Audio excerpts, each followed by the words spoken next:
Alright guys, we're going to get started here. So today we're going to talk about money. As always, before we get started, is there any questions with regards to any of the material covered this week or from any previous weeks? Yeah. So this week, there's a lot of theory to cover. There's a lot of information to cover. Do you have a question? Yeah. Well, it's just about the overnight interest rate. Yeah. What about it? It's just like, I don't know, it just confuses me how like the Bank of Canada, you say how it can, like the Bank of Canada sets the rate. Yeah. And then you said that the central banks do something with the Bank of Canada. Okay. Yeah, I was about to clarify that. That was my first discussion I was going to have if I didn't have any questions. Anyone else? Yeah. I have a question for the tool of monetary control. Yeah. Just down in the video when you talked about open market operations, I was a little confused on like what that means. Okay, perfect. Yeah, I'll get to that as well. Perfect. Good. Anyone else? Awesome. All right, so obviously there's theory I want you guys to understand from today's class, but then there's also like applications, things you guys should understand that you'll hear in the news and that you'll have to make decisions eventually in your life. So first question I have for you guys is, does anyone here have a mortgage or a house? Okay, so I have 1, 2. Oh, wow. Okay, surprising. I didn't have a mortgage when I was a student here. So it's a surprising thing at this level, but good for you guys. So quick question for you guys that have a mortgage. Do you have a fixed interest rate or a flexible interest rate? Flexible? Fixed? Okay. So that is a decision you'll have to make at some point in your life. You're going to buy a house, and when you buy that house, unless you're overly wealthy or you come from a wealthy family, you're going to have to borrow money. And when you borrow that money, you'll have that big decision between fixed and flexible interest rates. And today we're going to talk about the overnight interest rate, which will have a major impact on the flexible interest rate that you might have, the variable. It's not flexible that they call it variable or fixed. It's going to have a big impact on the variable interest rate that you might have on your mortgage. And later on in the semester, as the next weeks come, as we move forward, we're going to move more into the discussion of why does the government change the interest rate. We'll talk more of the tool that we call monetary policy, which will be to use interest rates to try to stimulate the economy when we're going through kind of a slump, a slight recession, and to use like contractionary monetary policy, which will be increases in interest rates when the economy is overheating. Okay, so we'll talk more about that later. But first, we have to kind of understand this whole idea of how this interest rate works.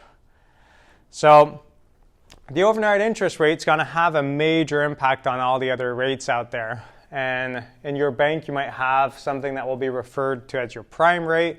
And when you negotiate for a variable interest rate, you might have prime plus 0.5% or prime plus 2% or something else.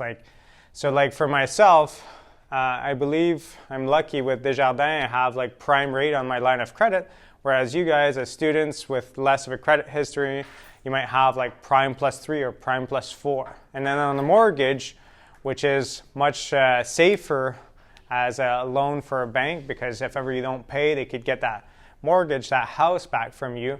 They normally offer you better rates, which will be like prime plus a smaller amount. Okay? So prime will be influenced by the overnight interest rate. So first off, we have to understand the overnight interest rate. So the overnight interest rate is set by the Bank of Canada, and it's always going to be in a range. There's always going to be an upper bound and a lower bound. So let's understand how this works. So we have this kind of range by the Bank of Canada between this upper bound and lower bound. So I'll just give an example here. This upper bound will be, let's say, 3%. Well, typically, I say typically, it's not always the case, especially when we near zero. It's not always the case that it's 0.5%. But unless we're nearing zero like now, it's going to be a 0.5% range. And this 0.5% range here, the thing that people confuse when I cover this section of the class is they confuse the overnight interest rate, which has this kind of range, to the inflation rate target. We're talking about two different things here. The inflation rate target, you had a question along those lines probably in your pre-week quiz, and it's been for many years, and we'll dive into this more and more in the future, it's been between 1 and 3%, having a target rate of 2%. That is inflation, the general increase in the price level. However, the overnight interest rate is also kind of within a range, but we're talking about interest, we're not talking about inflation. Two different concepts. And that range with inflation is 1 to 3%, having a target of 2. Here, we're talking about a range, like I gave you guys here 3 and 2.5, but it could have been here 4 and 3.5, 5 and 4.5. It's typically 0.5% in most instances.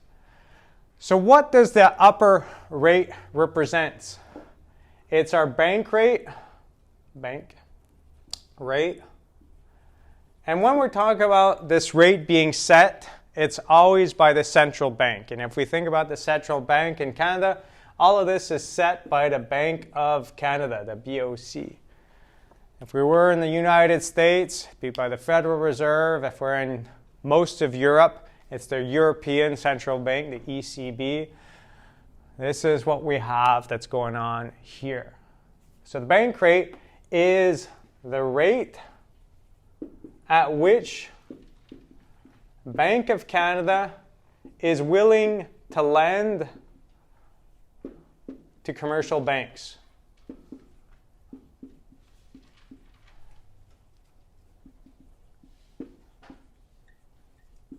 Okay.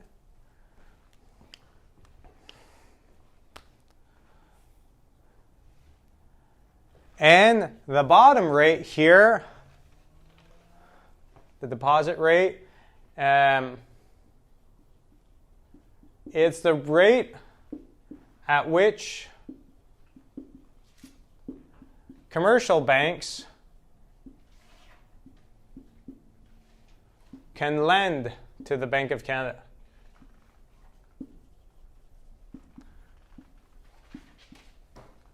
Okay.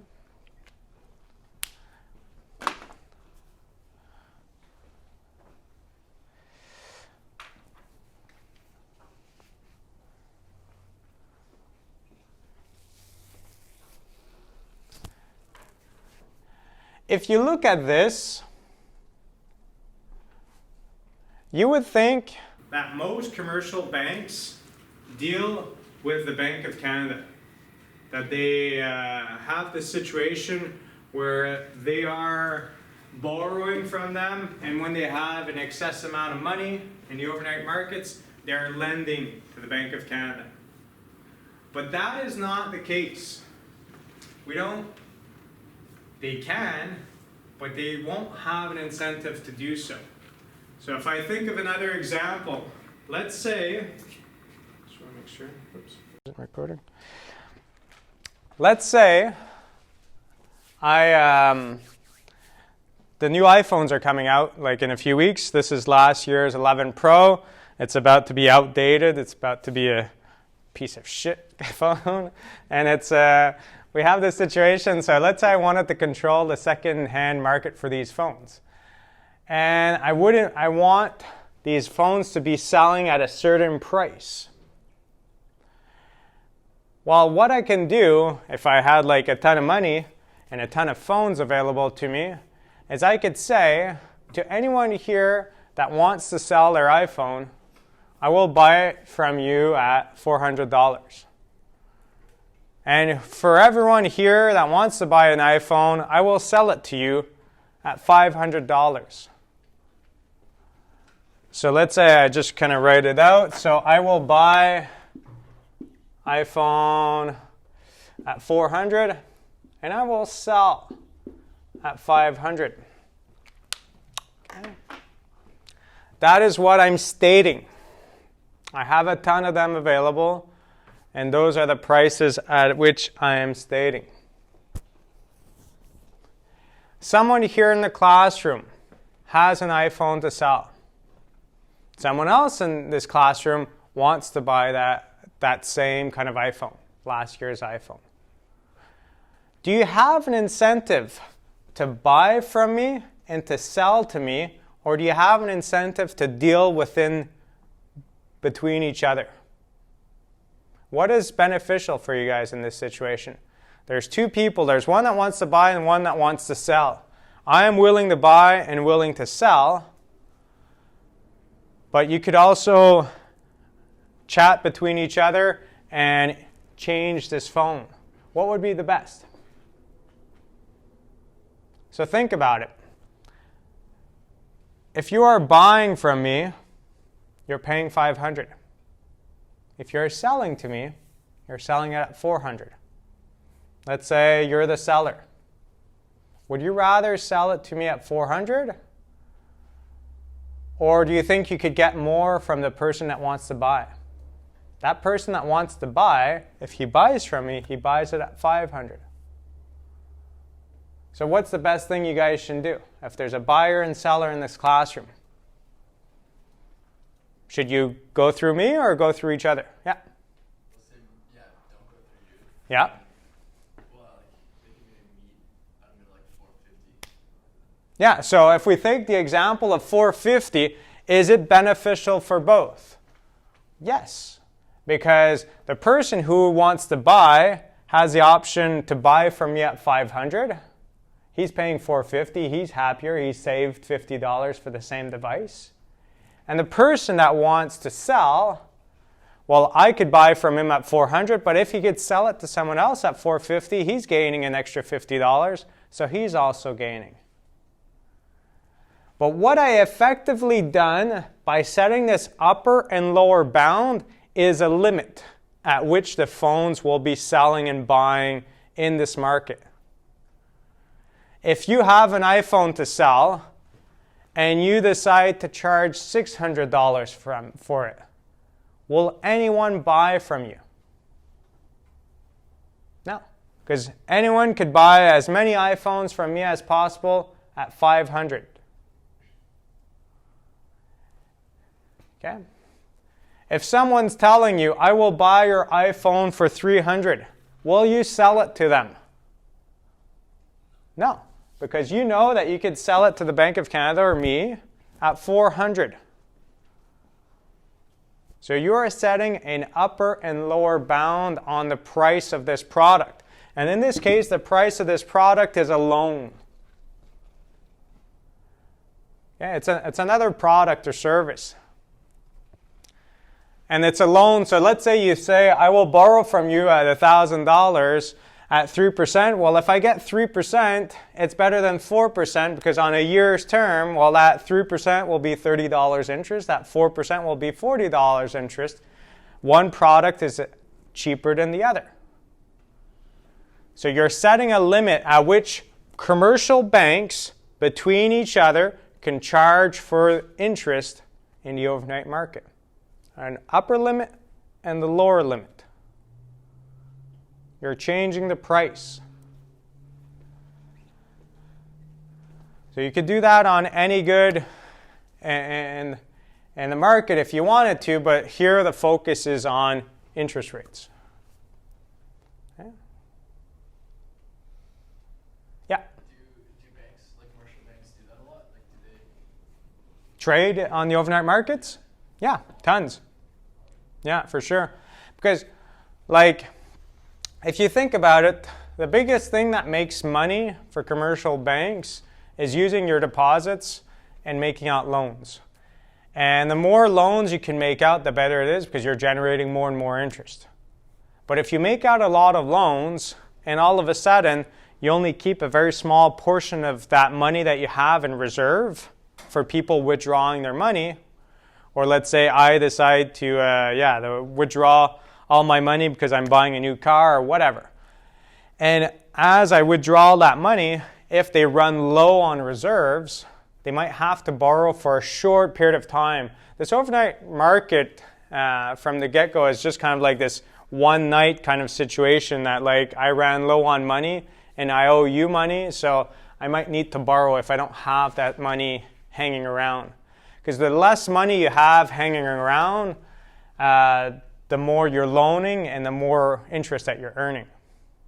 But you could understand that if this range, that 3 to 2.5%, was instead like 13 to 12.5%, and you were a commercial bank, you would want to keep more reserves because you wouldn't want to run low on money and have to borrow from someone else at like 12.75%.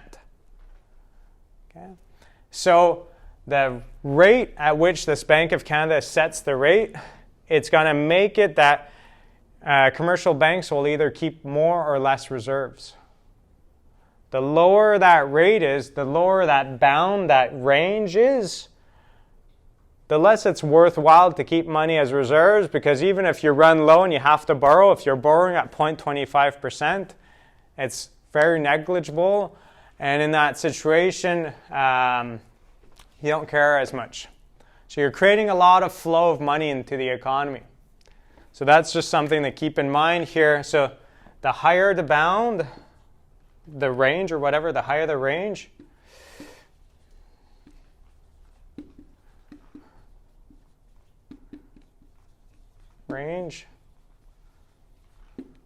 the more commercial banks will keep as reserves. Commercial banks.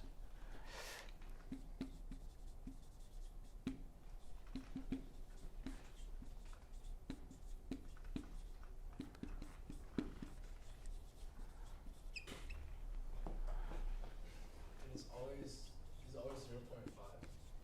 The range typically, and I'll give you guys I kind of just looked at the recent events on the computer as I walked in here, and the situation that it's not, that it might not be sometimes is when we get close to zero. So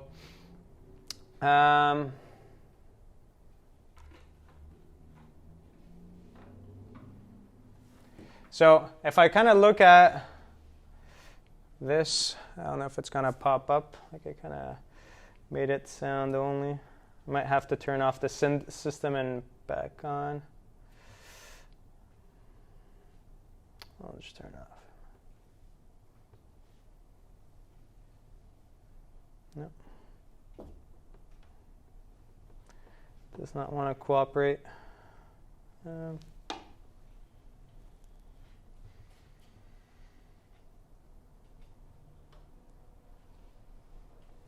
Yeah, we'll see if it appears over time. Anyways, I was looking at recent events, and the bank rate was for the longest time. So the top rate is the bank rate, the bottom rate is the, I'm not sure what's going on here. Okay, I'll turn it off and back on. And the middle rate is the target rate. And last year, we were talking about a target rate in 2019 of 1.75. So this is the target.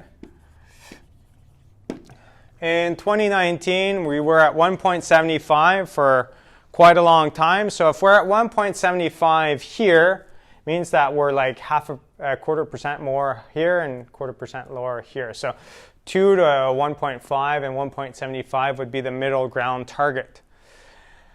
But in March, as COVID hit, they actually dropped the target rate to 0.75. And then later on in March, they actually dropped it to 0.25 since then. And at 0.25, that range is small. That 0.25 would normally mean 0.5 here and 0 here. But sometimes when they have like close to 0, they'll say 0.25, 0.5 here, but they won't give you less than, like they won't give you 0. They'll put it close to 0.25 as well. So sometimes they narrow it when we get closer to 0. So that can happen, but any other case when you're not like getting really close to 0, it's always going to be a 0.5% range. Okay? So in my example of 13%, it would be 12.5 as well. And if you look at the notes, the slides that you had in this class, there is a table that kind of shows the progression of interest rates over time, the target interest rate, and you could see that it has gone up quite a lot, and then it dropped back down around 2008, which was the last big recession. Then it kind of started going back up in recent years, and now it's gone back down again because of this pandemic. Okay. All right, let's see if this pops up in a second here.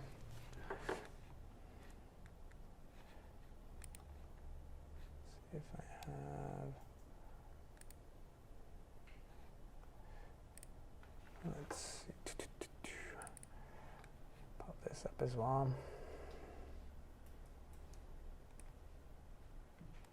Okay.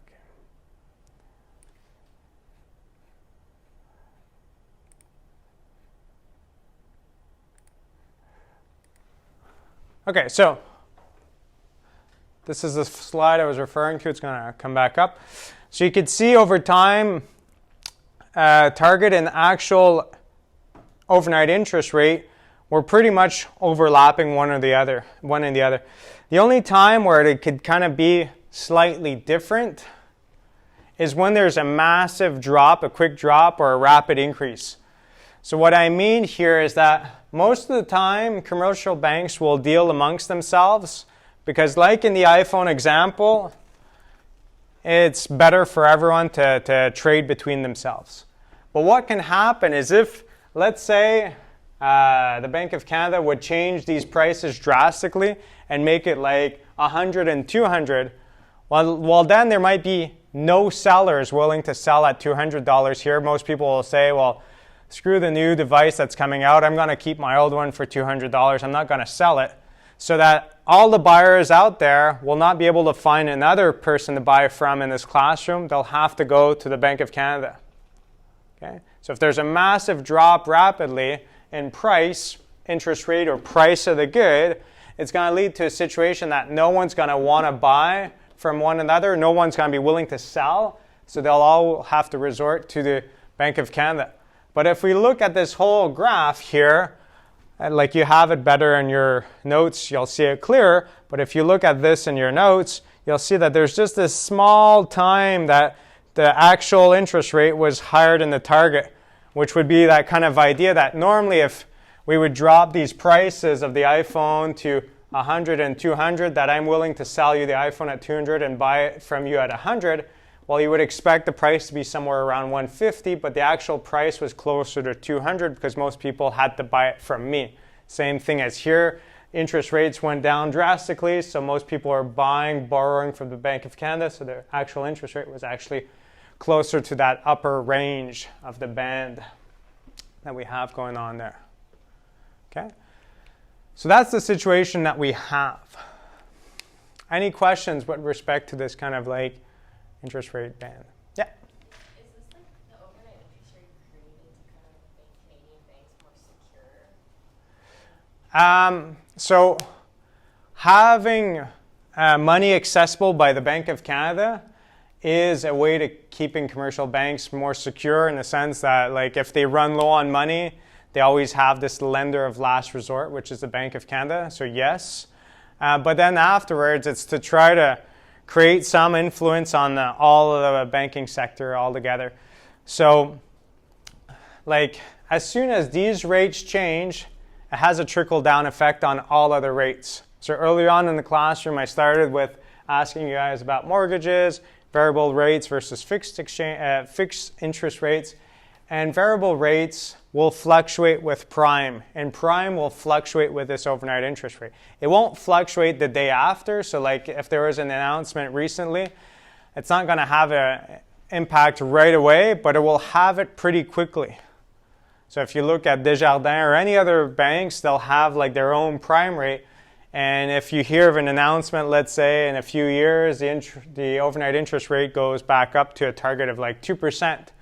Well, if we're now at 0.25 and it goes up, you would notice that everything else will start following. So later on, when we talk about why the government, the Bank of Canada, may choose to increase or reduce the interest rate, it's something that you'll have to keep in mind, the day that you'll go to get a mortgage, because typically speaking, a variable interest rate mortgage will be priced lower than a fixed exchange rate. Why do I keep saying exchange? Fixed interest rate. So if you have you're locking an interest rate for the next 5 years, you might have 2.5%, and if you have variable, it's going to start somewhere around 2.1, let's say. It's going to be 0.5% lower to 1% lower. But the risk that you have when you take a variable interest rate is that over time, interest rates may start creeping up. And as they creep up in this 5-year time horizon, you might end up paying more interest than if you had a fixed interest rate system, if you fixed it from the start. And to be honest, last year, we were at pretty low interest rates, but we had this situation that we were recovering of the last recession. The economy was starting to do better and better and better. So my overall impression would have been that interest rates were to rise. So it was a gamble to determine whether fixed or variable was the best choice. But to have foreseen this pandemic and these drops of rates that would follow, the best decision last year or 2 years ago was by far to choose variable interest rate. You would have saved a lot of money in terms of mortgage payments by choosing variable. So having you guys understand as best as possible, what are the things that will influence this interest rate. So if you look here, 2008 was one of the big drops. This was the tech bubble. If you could foresee a recession or something else that's going to happen, a pandemic that's going to have a negative impact on the economy, and they're going to try to stimulate the economy through lower interest rates, well, if you see interest rates that are going to fall, typically variable interest rates will be better for you. So yeah, overnight interest rates are typically done between banks. And you could think about this for many reasons. Some banks will owe other banks money at the end of the day for various reasons. Let's say you decide to buy a house for $500,000 and your bank that you choose for your mortgage is Desjardins and the bank of the seller is RBC. Well, at the end of the day, when that transaction happens, money has to flow from Desjardins to RBC. That person who's selling the house needs to get that money, needs to have it in his account. Well, if Desjardins doesn't have that money in the reserves, it's going to have to borrow to kind of transfer that money that is owed to the other person. Same thing as if you go to an ATM, you don't always go to an ATM of the bank at which you are a member of. You might borrow money from another one. For you, it doesn't change anything. You might have an extra small charge, but to you, you could get $1,000 at either one. But then they have to balance their books. That's what they do every day. And every day, if someone's running low on cash, well, he'll have to borrow. He can borrow from the Bank of Canada, but he'll typically be able to borrow at a better rate from another commercial bank if another commercial bank has money to lend. Because of that idea that we talked about earlier, that you're better off to buy and sell to each other at $4.50 than to buy and sell to me and I make $100 profits with that transfer. Whereas if you guys would transfer between each other, you would each save or gain an extra $50. Okay? Cool. So, the lower the interest rates, the more banks will make loans because they'll have less of an incentive to keep that money. So I said the higher the interest rate, the more commercial banks will keep as reserves, while the lower the interest rate leads to more loans. Okay. They keep less reserves, which means that they make more loans. If you go to the notes and you look at money multiplier, you'll see that with a smaller reserve ratio, assuming the cash earning ratio doesn't change or is not there, you'll have a bigger money multiplier. There'll be more money available in the economy. So that's the situation that you have. So to come back to the idea of open market operations. Open market operations can be the instigator to try to change the amount of money available in the economy, but it's typically what happens after this whole process or during this whole process.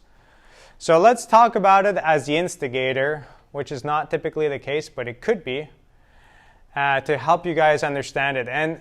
And someone asked me a question about that slide that talks about open market operations, because on that slide there was a series of brackets.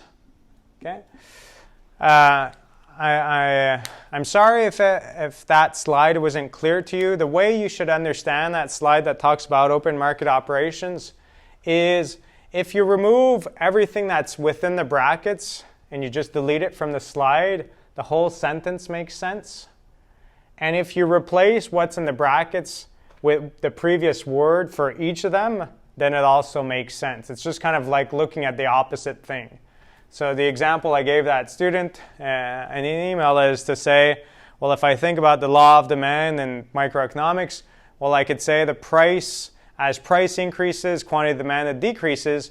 Well, if I wanted to be short and just say, not instead of saying that, and then as price decreases, quantity demanded increases, well, I could write as price increases, between brackets, decreases, quantity demanded decreases, between brackets, increases, to just kind of cover both at the same time. So it's just showing the opposite. So all the words that are before the brackets, if you replace it by what's in the brackets, it's just the two things that can happen. Sorry if it was confusing. Anyways, so to come back to open market operations, the idea here is, in certain instances, the Bank of Canada wants more money to be available to everyone in the country. Because as more money is available, the rates are cheaper, and as the rates are cheaper, more people will not lend, but will borrow, will buy houses, will buy cars, will buy equipment for their business. The lower the interest rates or the more money is available, more of that will happen. And on the flip side, if too much of that is happening, they might want to reduce the amount of money that's available in the economy. So open market operations is the act by the Bank of Canada of buying or selling bonds or other financial instruments to increase or reduce the amount of money in circulation. So how to understand this? The way I like to understand this idea of the Bank of Canada and open market operations is, this is like what's going on here. So this is like, let's say our classroom is all of the country is within this classroom. And then there is this big vault. Like a vault, everyone knows what a vault is, like a big bank vault, somewhere where things are locked up, they're away, they're not available to any of us. So if my old, outdated iPhone is put in the vault, well, no one could use it, like it's not available to anyone. Okay? So in that vault, which the Bank of Canada has, that money is not available. Those financial instruments that are there are not available. So they're out of the economy, they're gone. So this is like the rest of the economy. Yeah. So they're out of it. They're not available. So if the Bank of Canada wants to reduce the amount of currency available in the country, to reduce the amount of money that could be traded, lent out, and everything else. Let's say here we have a total amount of savings of $500,000. And someone here needs to borrow $100,000, well, they can because there's money available to be lent to that person. But if I remove the amount of money available in this classroom to $50,000, well, that person no longer can borrow that money. So how can the Bank of Canada remove money from being available in the economy? Well, what it can do is it could sell treasury bills or other financial instruments to the citizens of our country. And as you buy a treasury bill or a bond or something else from the Bank of Canada, you are going to earn an interest over time, but your money is locked up for a certain amount of time. So as you lend them that money for 3 months, 6 months, 8 months, a year, 2 years, whatever, 10 years, well, for that amount of time, that money is gone to the vault. And in exchange, so the money goes to the vault, and in exchange, you get a piece of paper. You get a T-bill or whatever, and this is essentially paper that tells you that in the future, you're going to have this amount of money. There is a reason why you buy a bond or a treasury bill or something else. You have money aside and you want to earn a bit of interest in a safe manner, buy government bonds. They'll generate interest. Not much compared to what you could get in the stock market if you play it right, but you'll still get some interest. But as this happens, there's a lot of people in the country that buys government bonds or treasury bills.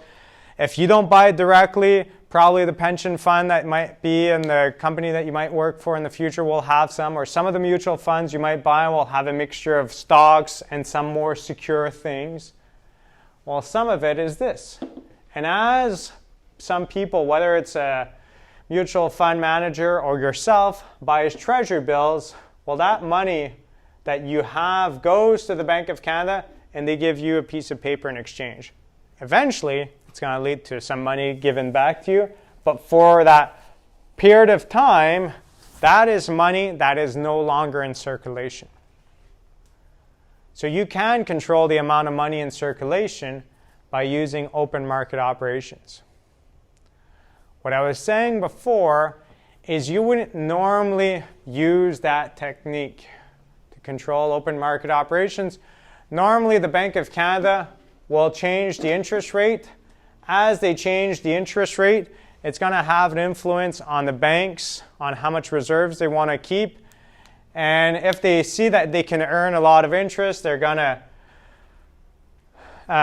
sell off some of their treasury bills or something else to get some money in exchange to make more loans. And all of that will kind of follow through. So it's normally something that follows suit other than something that starts off the story. It could, but typically that's the case. Any other questions here? So a few things to note from these, like I just want to get more to the applied stuff back again. When it comes to the bank rate, and this is interesting here again, if I look in the past, like let's just look at the bottom section here, which is the more normal section when we're not in a crisis time.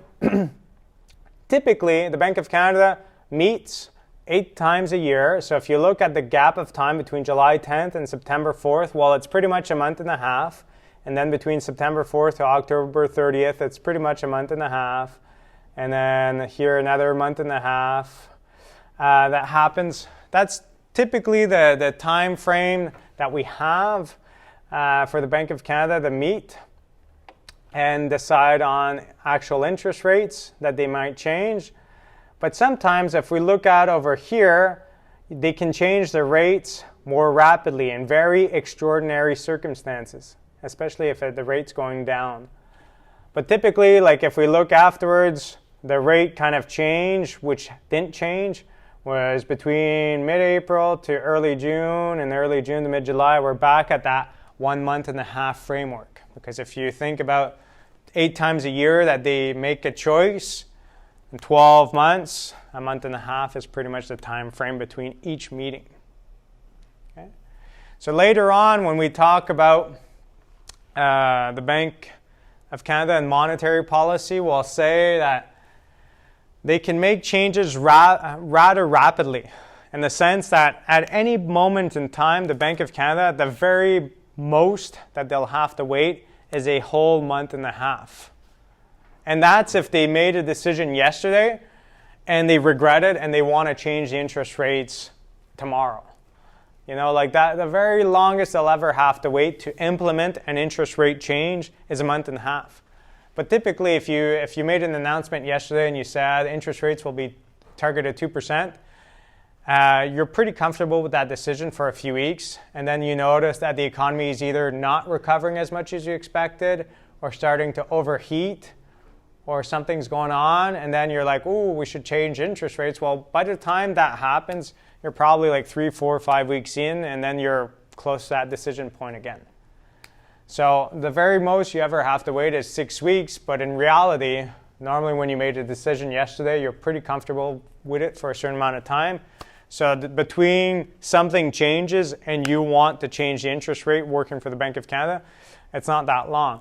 And you can see in extraordinary circumstances, like I mentioned here, between end of January to early March, that's the usual month and a half framework. But here, they actually had like extraordinary meeting times to even drop the interest rate further, the overnight interest rate further.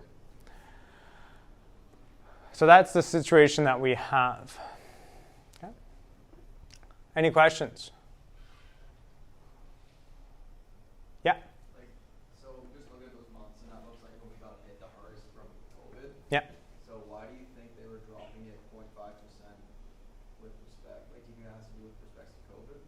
Yeah, it's with respect to all the impact on employment, jobs, and businesses, how they're faring during this pandemic.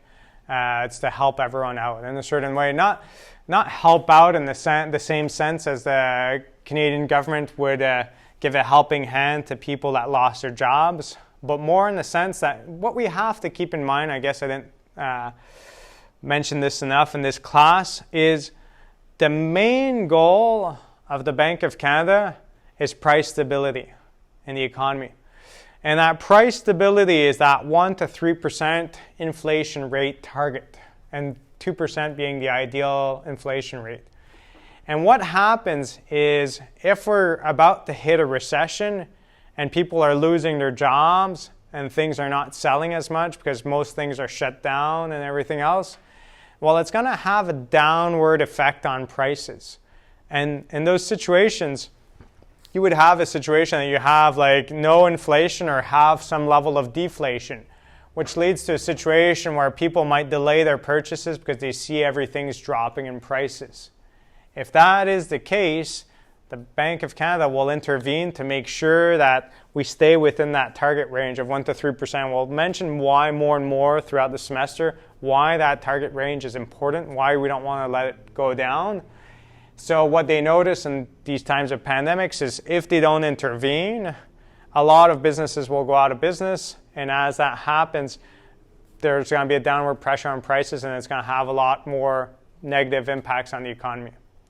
So anytime you see like 2008, a recession hitting with the housing crisis, or now with the pandemic, every time those things will happen, you'll see interest rate drops to try to make sure that the economy stays afloat in a certain way. Yeah.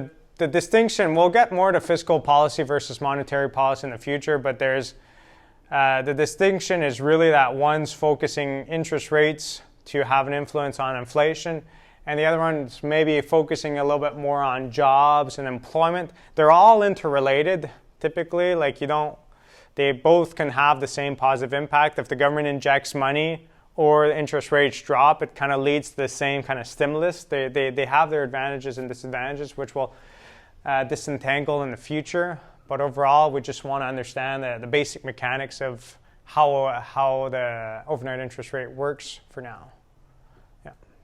Any other questions? Okay.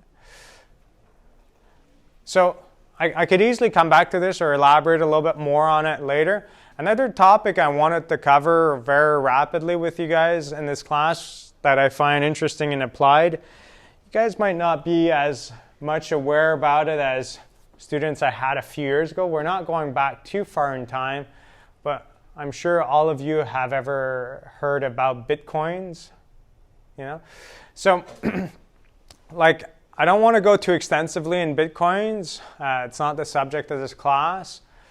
But the big thing to keep in mind is in this chapter here, and for the people who were saying that the link for the Money as Debt video was not working, I posted it on Moodle, and you just have to watch the first 10 minutes. The history of money is really interesting, and it's something that kind of pops up in the multiple choice questions sometimes, so make sure you look at it and you understand it. But the whole idea in that intro and some of the beginning concept of this chapter, there's a big difference between what it was known as commodity money and what is now known as fiat money. And commodity money in the past when you're trading with like gold coins, or when money had a certain gold standard that a piece of paper could get you a certain amount of gold, well, that money had value. Whereas I don't have any money on me now, but if I were to pull out a $20 bill and show it to you, that is considered fiat money because you guys see value in that $20 bill, and most people here see value in that $20 bill because it's going to make purchases, and people accept that piece of paper as a medium of exchange. You're able to purchase things with it, but the actual paper is not worth much. And there's no difference in the value of the paper between a $20 bill and a $100 or a $1,000 bill. You know, like if you were to be stranded on a deserted island, like both of them would be able to start a fire just as well. If you didn't have toilet paper, both would serve the same purpose. You know, like there's not much value associated to it. There's not much things you can do with the actual paper if no one wants to accept it as payment. That is fiat money. Whereas if you had a gold coin and no one wants to accept it, well, you could always melt it, do a bracelet, have something else, make some jewelry with it. It looks pretty. So there's a difference between the two. And that's where it's important to understand that fiat money gets its value because people accept it as a medium of exchange. And if we don't get into Bitcoins right now, you could also notice this if you travel to a certain extent. There is countries that you'll go to that you'll never get their currency. Everything in their country is almost all traded in US dollars or another currency. And that's one of the reasons that happens is because their own currency has too much fluctuations in value. So people don't take it very seriously. They don't like to transact in it that much because it's fiat money. There's massive fluctuations in value. Like maybe 1 week that currency will get you this amount US dollars, and then the next week it's going to be totally different. So they rather transact in a stable currency. The Canadian currency is relatively stable. Like if we compare Canadian currencies to other currencies, we'll see this when we talk about exchange rates. Obviously, over time, there's been big changes. When I was young, US dollars versus Canadian was like $1.40, $1.50 Canadian to get 1 US dollar. And then when I started teaching here, we were very close to parity 10 years ago. And now we're back at like $1.30-ish to a US dollar. So it does fluctuate. But like these are still minimal swings compared to how some other currencies fluctuate or how the value of Bitcoin fluctuates. And I'm not saying Bitcoin or other virtual currencies will never come out. The biggest challenge that it has to overcome, though, is that it has to be stable enough and respected enough and used as a medium of exchange and keep its value for people to take it seriously. Because if I look at Bitcoin, I just kind of pulled it up earlier, like the reason why I got so much attention a few years ago when I was teaching this class in around 2016, 2017, 2018 is because there was this massive spike. Like for the longest time it was around $700, and then within like a year it went up to like at its peak 20,000. So like when you buy something like a stock or anything and it's worth $700 and after a certain amount of time it's worth 20,000, well, yeah, it does get a lot of media attention for sure. But then it kind of dropped and tapered off. There's still fluctuations with it, but it's something that's probably we'll see more and more virtual currencies over time. I'm just saying that with relation to the chapter that we're covering now, one of the challenges with those virtual currencies is that they are widely accepted and that they hold their value to a certain extent. Yeah? So my question is, if there's more virtual currency, does GDP from a country gets affected a lot if they can't use their own? GDP is not, it's an interesting question. I'll just turn this off because of the fan noise. GDP is the total value of your production in your country. Typically, it's measured in your own currency, and that's normally the way it is. But then afterwards, if most of the goods that get transacted in your country are done with Bitcoins, you could always convert it back to Canadian currency. It doesn't really matter. You know, like let's say I have a company and I export goods to the US or to another country. normally those people would pay me in Canadian dollars.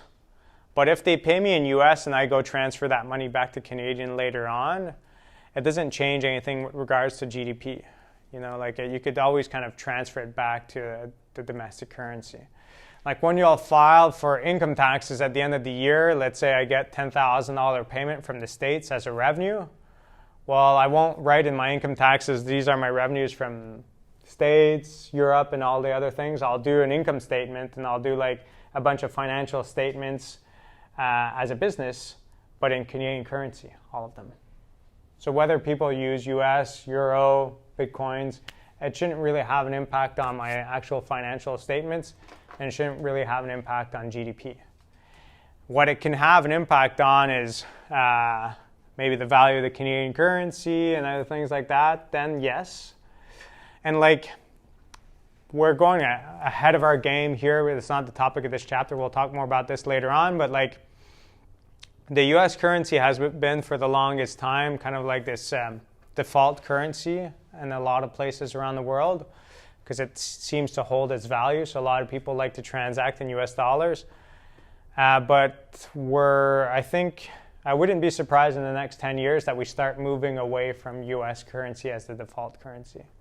For many reasons, we'll kind of get back to that later on, but it's something that will have an influence on the value of their currency for sure. Yeah. And their ability to borrow on foreign markets as well. Any other questions?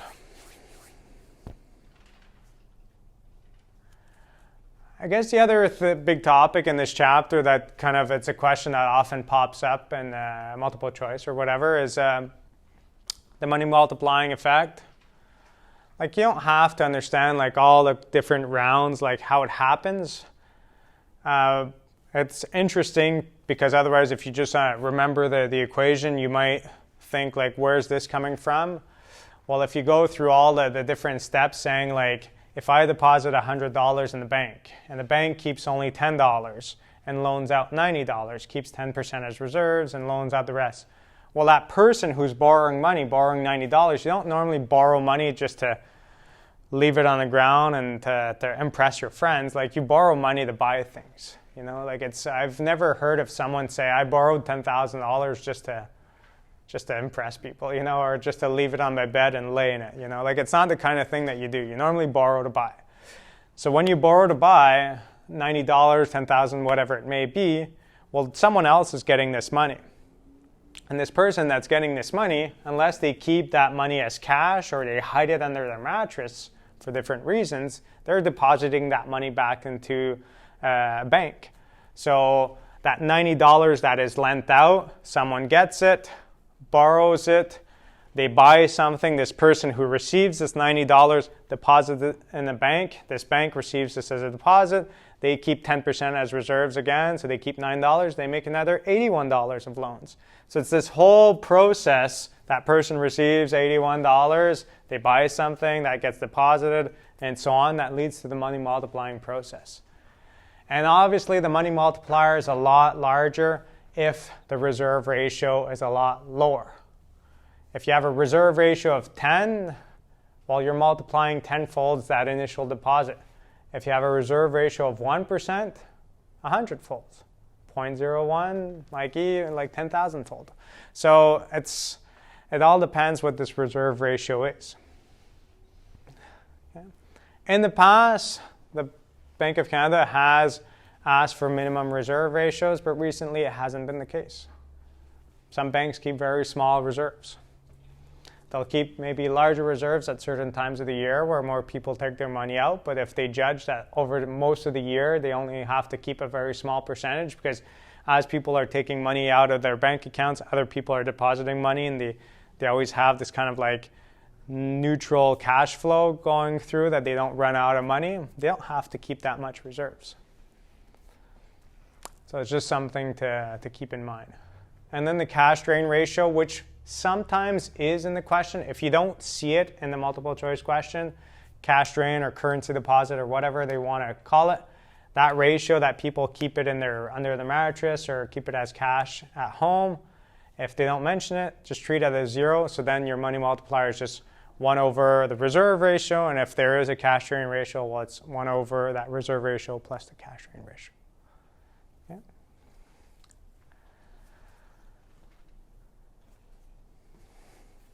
Any questions? No? So obviously this is a big topic, and that's why there was questions revolving around it, and I want to make sure it's clear, because it's something that you'll see. You'll read the newspaper one morning, or you'll look at The Economist or whatever, and they'll say every month and a half, there'll be this one statement saying interest rates are steady, or interest rates went up by 0.5%, or interest rates went down by 0.5%. You'll see this.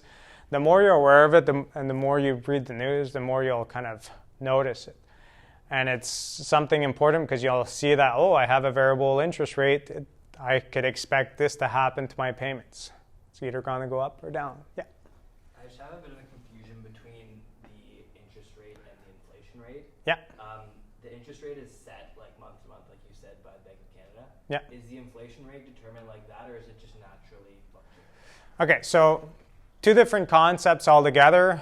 The interest rate is like any interest rate that you could think about. It's like a rate that determines how much interest you owe on a deposit or whatever.